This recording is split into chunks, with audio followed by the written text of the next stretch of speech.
Olá, eu sou Antônio Carlos Souza Tom, psiquiatra clínico e psicodramatista.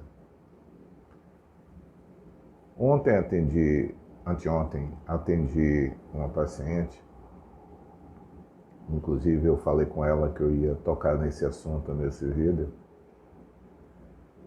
É uma paciente que tem TOC, tem transtorno obsessivo compulsivo. Mas nesse período pandêmico eu a vejo agora a última vez que eu a havia visto foi em fevereiro. Então, 9 meses depois eu a estou vendo, porque ela está reclusa em casa. E nesse período pandêmico, o TOC, ou seja, as ideias obsessivas e rituais compulsivos, que no caso dela eram de ideias obsessivas de sujeira e contaminação e rituais de limpeza, esses melhoraram consideravelmente. Mas começou a aparecer nela sintomas de natureza fóbica. Então, a grosso modo, qual seria a distinção de um pensamento, de uma ideia fóbica, de uma ideia obsessiva? As duas se traduzem, para quem está olhando de fora, se traduzem por coisas irracionais e não lógicas. Mas para a pessoa que as vivencia, e no caso dela, nitidamente ela consegue diferenciar isso, a ideia obsessiva é uma ideia que a própria pessoa julga ofensiva, agressiva, ridícula, etc., ou seja, contrária a si, não quer pensar aquilo, mas ainda assim é obrigada pelo mecanismo do transtorno obsessivo compulsivo a manter aquele pensamento. A mesma coisa acontece com os rituais. Os rituais eles são para a própria pessoa algo que causa desconforto, mas ao mesmo tempo não fazê-lo causa um desconforto maior. Por isso, ideia obsessiva e atos compulsivos, necessariamente, eles se traduzem por esse conflito interno.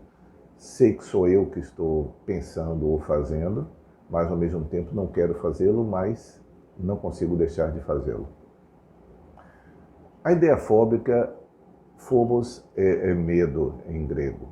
Então, é um medo que é irracional, mas diferentemente da ideia obsessiva, é um medo irracional, mas que a própria pessoa está, eu vou usar uma palavra curiosa, que é harmônica com ele, ou egocintônica. Ela não discute a ideia em si, ela evita aquilo. Então, um exemplo.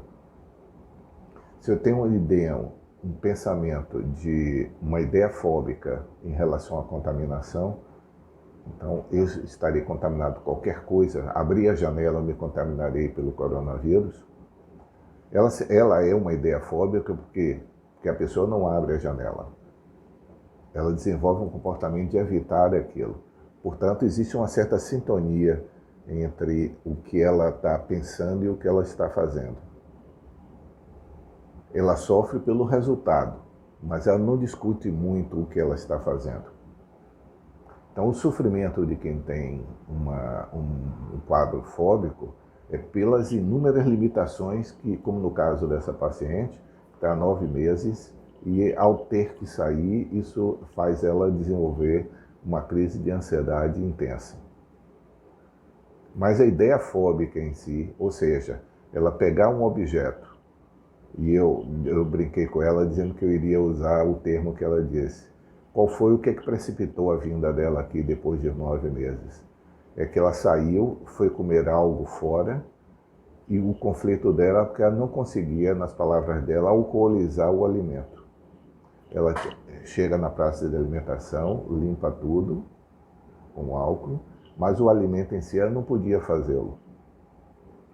Então, esse ato que provocou um desconforto imenso dela, porque ela estava sendo observada, mas ao mesmo tempo ela precisava fazer isso. Se isso fosse um pensamento obsessivo de contaminação, muito provavelmente, talvez o pensamento dela, o discurso dela fosse: eu sei que não é para fazer isso, mas eu não consigo tirar a ideia de que eu estou contaminada da cabeça. O fóbico vai dizer: eu tenho medo de contaminação.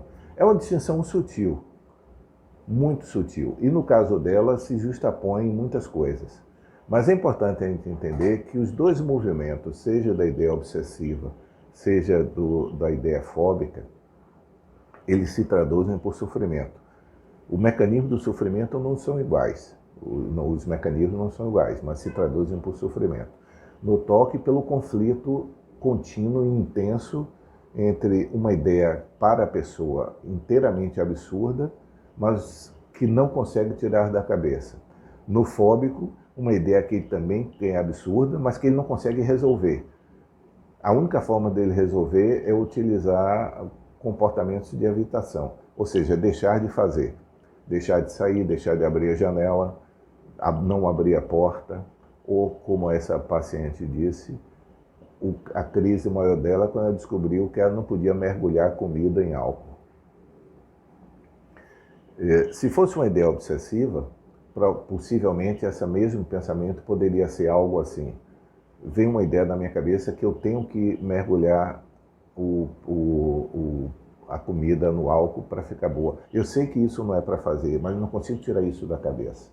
O fóbico eu olho a comida, sei que eu posso me contaminar, eu preciso mergulhar em álcool ela, mas eu não consigo fazer. Eu sofro porque eu não consigo fazer isso. No caso do toque, eu sofro porque eu tenho que fazer isso. No caso do fóbico, repetindo, eu sofro quando eu não consigo fazer. Se eu estiver diante de uma pessoa que está conversando comigo e eu tenho um pensamento fóbico de contaminação, não poder sair dali é que causa sofrimento. No caso do toque, ter que sair dali é que seria sofrimento, porque a pessoa não veria racionalidade disso, mas seria obrigado a fazê-lo. Como tudo em psiquiatria, as distinções não são quantificáveis metricamente. Não é como um exame laboratorial que tem um parâmetro que abaixo disso é anormal e acima disso é anormal. Por isso que a conversa em psiquiatria é cumulativa. Quanto mais você conhece um paciente, mais possivelmente você consegue pegar o discurso dele, aquilo que ele está trazendo, e traduzir para algo inteligível para você. Porque essa tradução entre o que eu sinto e o que eu transmito para as pessoas não é fácil para o paciente, e se trata da arte da psiquiatria, que é traduzir uma linguagem que é pessoal, numa linguagem que seja inteligível para mim e que eu esteja razoavelmente próximo daquilo que ele quer dizer. Espero que haja sido útil para vocês essa reflexão. Tchau.